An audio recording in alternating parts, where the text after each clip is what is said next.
जय माँ इंद्राक्षी जय अम्बे। इंद्राक्षी धाम में दर्शकों आप सभी का हार्दिक स्वागत करते हैं। आज है महाशिवरात्रि।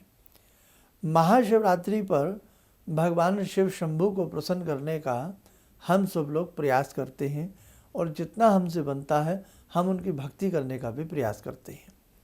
आज का दिन और आज की रात्रि जो भक्त जो साधक शिव में होकर के शिव की भक्ति करते हैं, वास्तव में उन्हें भगवान शिव का सायुज्य प्राप्त होता है और जन्म जन्मांतरों के जो उनके संकट होते हैं वो शंभू की कृपा से दूर हो जाते हैं। आज कुछ आपको हम विशेष चीज़ें बताएंगे, आप उन्हें सुनकर के करने का प्रयास करना।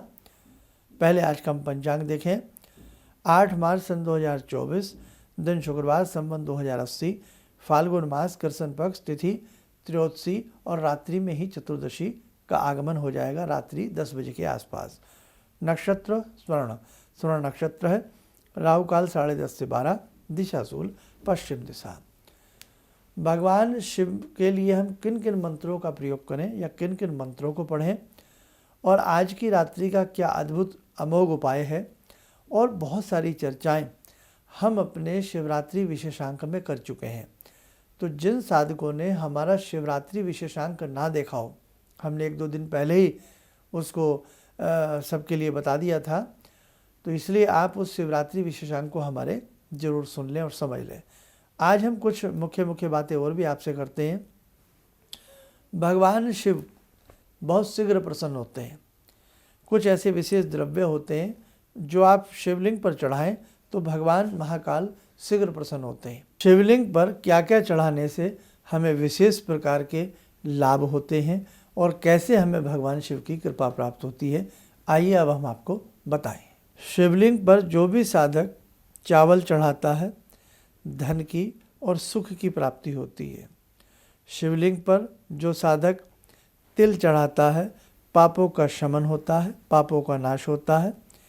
गेहूं से बना कोई भी पदार्थ शिवलिंग पर चढ़ाने से, गेहूं से बना कोई भी पदार्थ शिवलिंग पर चढ़ाने से संतति की प्राप्ति होती है। गन्ने का रस या शहद चढ़ाने से शांति और स्वास्थ्य की प्राप्ति होती है। सरसों का तेल और जायफल चढ़ाने से शत्रु पर विजय प्राप्त होती है। अकेला बेल का रस, बेलगुदा जो होती है, बेल का रस या गिलोय का सत्व चढ़ाने से नाना भांति के रोगों में हमें शांति प्राप्त होती है।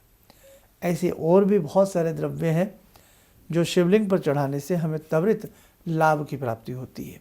और दूसरी बात, 1 लोटा जल से महाकाल शंभू त्वरित प्रसन्न होते हैं, इसलिए हमें 1 लोटा जल तो चढ़ाना ही चाहिए। भगवान शिव हैं जो मात्र जल से भी प्रसन्न हो जाते हैं, है ना। तभी तो इन्हें भोलेनाथ कहा गया है, शंभुनाथ कहा गया है। पूरे विश्व में भगवान शिव की भक्ति बहुत की जाती है और पूरे विश्व को अपनी सुख से, अपने आशीर्वाद से भगवान शिव कभी वंचित नहीं करते। विशंबर हैं वो, विश्वनाथ हैं वो। इसी के साथ साथ जैसे आज शिवरात्रि है, इन द्रव्यों के साथ साथ हमने आपको एक अमोघ उपाय बताया है, जायफल वाला। आप हमारा वो वीडियो देख लीजिएगा।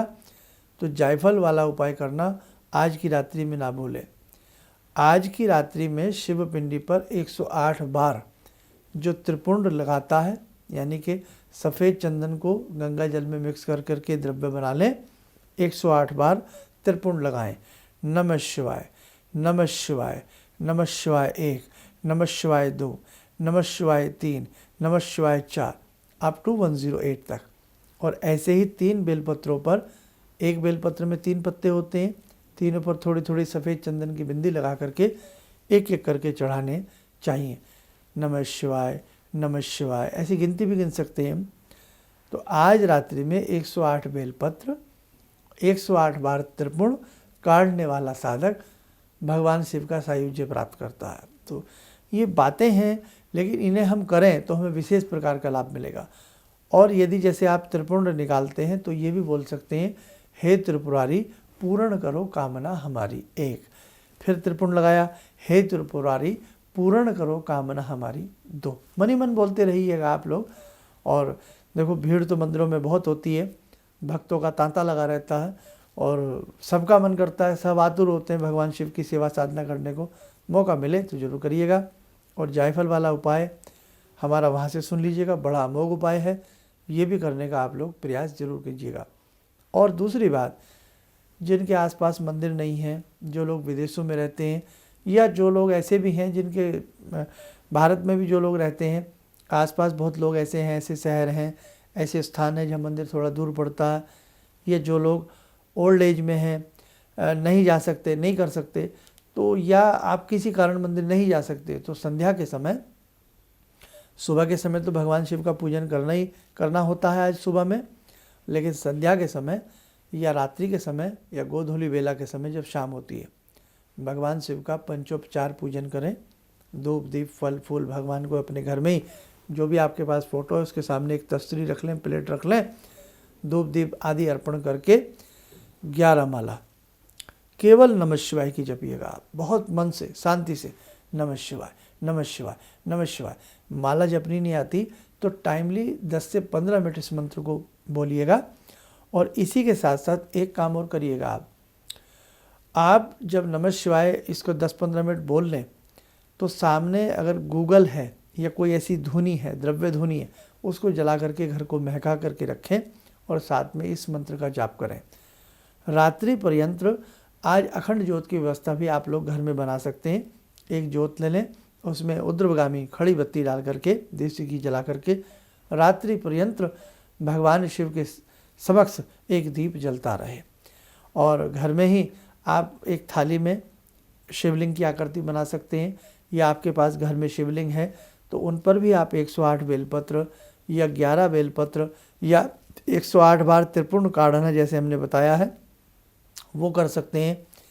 और अपने ही घर में पंच द्रव्यों से आप भगवान का स्नान करा अभिषेक कर सकते हैं। आज अभिषेक सुबह भी कर सकते हैं, मध्याह्न दोपहर में भी कर सकते हैं, शाम को भी कर सकते हैं, रात्रि में भी कर सकते हैं। जैसे दूध चढ़ाएं, फिर शुद्ध जल चढ़ाएं, दही चढ़ाएं, शुद्ध जल चढ़ाएं, फिर आप घी ले लें, शुद्ध जल चढ़ाएं, फिर आप मधु ले लें, शुद्ध जल चढ़ाएं, शक्कर ले लें, शुद्ध जल चढ़ाएं। तो पंच द्रव्य भी आप चढ़ा करके शुद्ध जल चढ़ाते रहें। तो ये भी आपका पंच स्नान जो भगवान शिव को कराता है आज के दिन। और नमः शिवाय बोलते रहिए, बड़ा उत्तम लाभ मिलता है। दूसरी बात, आज के दिन ब्राह्मणों को घर में बुला करके रुद्री का पाठ कराना और उसके साथ उस पाठ में भाव विभोर होकर के मंत्रों का जप करना, आप चाहे नमः शिवाय बोलते रहें, अत्यधिक महत्वपूर्ण होता है। एक समस्या आपकी सुलझा देते हैं, अगर आपको कोई रुद्री पाठ के लिए ना मिले तो पूर्ण विधि से कैसे रुद्राभिषेक किया जाता है, हमारा YouTube पर लाइव सेशन में जाएं, ऊपर की तरफ लिखा होता है ना वीडियो शॉर्ट्स लाइव, तो लाइव पर आप क्लिक करेंगे तो उसमें हमारे 4-5-6 कार्यक्रम हैं जो हमने पार्थिव शिवलिंग का रुद्र पूजन लाइव कराया है। तो आपके पास जो भी शिवलिंग हो आप उन पर उस पूजन को देख करके, पूजन में अगर बहुत सारी बातें और बताई गई हैं या कोई म्यूज़िक चल रहा है, कोई भजन चल रहा है, उसे आप निकालते रहें, अपने काम की चीज़ें उसमें ढूंढ करके वहाँ के माध्यम से भी आप अपने घर बैठकर ही रुद्र पूजन कर सकते हैं। उसमें सामग्री भी आपको सारी पता लगी जाएगी। हमने अनेकों प्रोग्रामों में, पिछले प्रोग्रामों में बताया कि क्या क्या सामग्री रखनी है, तो वो आप सब ढूंढ लीजिएगा और अपने घर में हमारी बताई विधि से भी आप रुद्री पूजन कर सकते हैं, अभिषेक कर सकते हैं। आपको बहुत सुंदर लाभ की प्राप्ति होगी।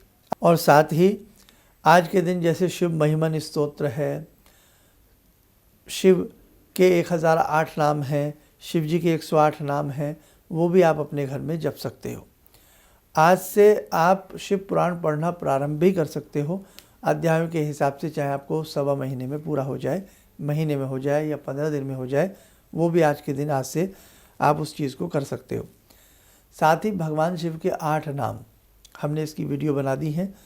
8 नाम लेकर के अपने घर में या मंदिर जा कर के 8 अंजुलियाँ खुले फूलों की अर्पण करना, एक एक नाम जप करके, ये भी अत्यधिक महत्वपूर्ण होता है। और बहुत लोगों का सवाल ये हो सकता है कि हमारे आसपास मंदिर नहीं है और जो हमने जायफल का प्रयोग बताया तो उसे कैसे करें। तो आप वैसे ही भगवान शिव को अपने घर में ही एक जायफल, जो पूरी विधि मैंने बताई है वही विधि सेम अपने घर में भी कर सकते हो, वो आप उसके लिए वीडियो देख लीजिए। वो जायफल घर में ही चढ़ा दीजिए और सुबह उठ करके उस जायफल को धूप दीप दे करके पुनः या तो पूजा स्थल में रख लेना या अपने गल्ला लोकर तिजोरी में आप लोग रख सकते हो, आपको बहुत अच्छा लाभ मिलेगा। आइए साधकों, समय हो चला आज की ध्यान साधना का। जुड़ते हैं आज की ध्यान साधना में महाकाल भगवान सदाशिव शंभु से। ॐ आत्मा त्वं गिरिजामति सहचरा प्राणा शरीरं गृहं पूजा ते विषयोपभोगरचना निद्रा समाधिस्थिते सञ्चारपदयो प्रदक्षिणविधेः श्रोत्राणि सर्वागिरो यद्यात् कर्म करोमि तद्दखिलं शम्भोस्तवाराधनम् चन्द्रोद्भासितशेखरे स्मर हरे गंगाधरे शङ्करे सर्पे भूषितकण्ठकर्णविवरे नेत्रोत्तवे स्वानरे दन्ते त्वकृतसुन्दरां वरदरे त्रैलोक्यसारे हरे मोक्षार्तिं कुरु चित्तवृत्त्यमचलं मन्येस्तु किं कर्म वे वन्दे देव उमापतिं सुरगुरुं वन्दे जगत्कारणं वन्दे पन्नगभूषणं मृगधरं वन्दे पशूनां पतिं वन्दे सूर्यशशाङ्कवह्निनयनां वन्दे मुकुन्दप्रियं वन्दे भक्तजनश्रयं च वरदां वन्दे शिवं शङ्करम् ॐ कर्पूरगौरं करुणावतारं संसारसारं भुजगेन्द्रहारं सदा वसन्तं हृदयारविन्दे भवं भवानी सहितं नमामि भवं भवानी सहितं नमामि। कवच बना लें, ध्यान करें, सदाशिव शंभु का सुवासीस हम सबके ऊपर बरस रहा है।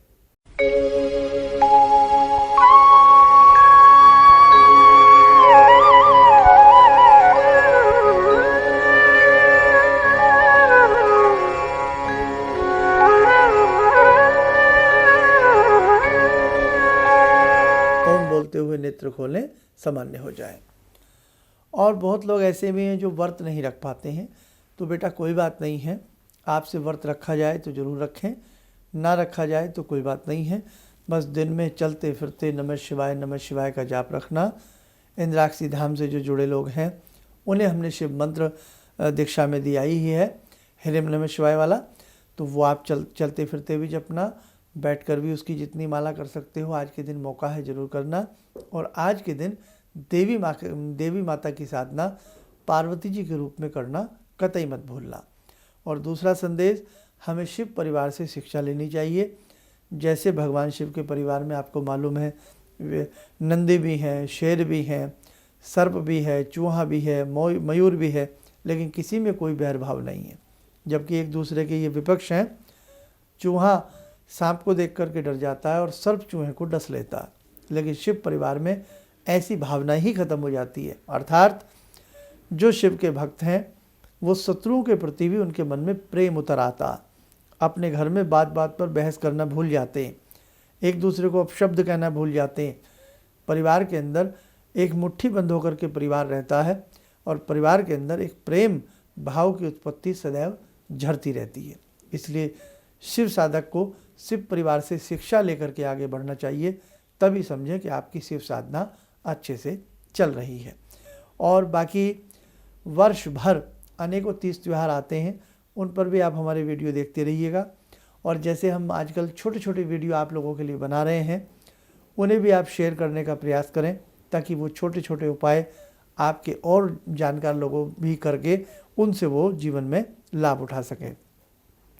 जिन घरों से हारी बीमारी नहीं निकलती है, बहुत ज़्यादा बीमार जिनके घर में लोग रहते हैं, उन्हें आज के दिन भगवान शिव का पंचोपचार पूजन करके 3 माला मृत्युंजय मंत्र की या मृत संजीवनी मंत्र की या भगवान शिव का जो मृत्युंजय स्तोत्र है, हमने एक बार पहले लॉकडाउन में भी उसको कई बार पढ़ा, नेट पे मिल जाएगा आपको, जो मार्कंडेय जी के पुराण जी के द्वारा, तो वो भी पढ़ना बहुत अच्छा रहता है। आज के दिन किसी भी मंदिर में भगवान शिव को पंचमुखी दीप जलाना और उन्हीं के सामने 5 बार शिव तांडव स्तोत्र पढ़ना या अपने घर में शाम के समय शिव तांडव स्तोत्र पढ़ना और भगवान शिव को 5 बत्तियों वाला देसी घी का दीपक अर्पण करना, अपनी जो मेन साधना है उसी के साथ ऐड डाउन कर सकते हैं। तो इससे भी आपको बहुत अच्छे लाभ मिलते हैं। और जो शिव तांडव स्तोत्र का जो गुंजन है, उसके शब्दों का जो स्फुरण है, वो पूरे घर के अंदर उसकी जो वाइब्रेशन होती है, वो आपके घर के वास्तु को कंट्रोल करती है, नज़र टोक बाधाओं को कंट्रोल करती है और आपको विशेष लाभ की प्राप्ति दिलाती है ना। उसके अंदर शब्दों का संयोजन ही ऐसा कहा गया है। तो बड़े ही अच्छे तरीके से रावण ने इस स्तोत्र को रचा है और वास्तव में इस स्तोत्र को सुनने वाला और गाने वाला दोनों ही परमार्थ के भागी होते हैं। और बाकी तो हमने सारी बातें देखो साधको आपको बताई दी हैं, इसलिए हम चलते चलते आपसे फिर कहते हैं, ऐसे मौके बार बार नहीं मिलते हैं। शिवरात्रि जैसी रात्रि में आप यदि पहले किसी मंत्र को आपने कोई सिद्ध किया है, तो शिवरात्रि की रात्रि में अपने उन मंत्रों की सिद्धि भी कर सकते हैं। जैसे किसी ने सावर मंत्र सिद्ध किया हो, हनुमान जी का मंत्र सिद्ध किया हो, या कोई भी मंत्र आपने अगर पहले किसी ग्रहण काल में या उसमें सिद्ध किया है, तो शिवरात्रि की रात्रि में भी उस मंत्र की आप सिद्धि कर सकते हैं। दोबारा से उसी प्रकार से उस मंत्र को जप के हवन करके पुनः उसमें प्राणों का संचार कर सकते हैं उस मंत्र को, और आप अच्छा बना सकते हैं, अलौकिक बना सकते हैं। तो ये भी शिवरात्रि की रात्रि की एक विशेष महिमा है।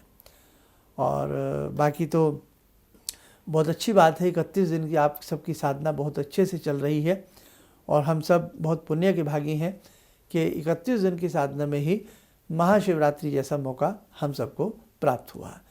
तो बस इन्हीं शब्दों के साथ हम अपनी वाणी को विराम देंगे।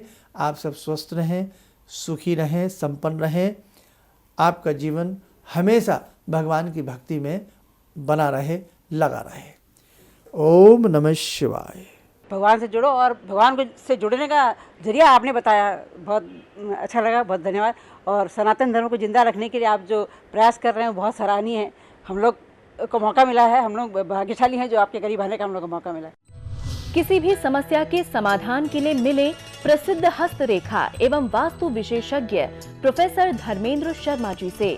नोट: शिविर में भाग लेने हेतु एवं व्यक्तिगत रूप से मिलने के लिए कॉल करने का समय सुबह 10 बजे से शाम 6 बजे तक। हमारे विभिन्न ज्ञानवर्धक कार्यक्रम देखने के लिए आप हमें अभी सब्सक्राइब करें, बेल आइकन को प्रेस करें ताकि आप देख सकें हमारा कार्यक्रम सबसे पहले। और अधिक जानकारी के लिए फेसबुक पेज को लाइक करना न भूलें।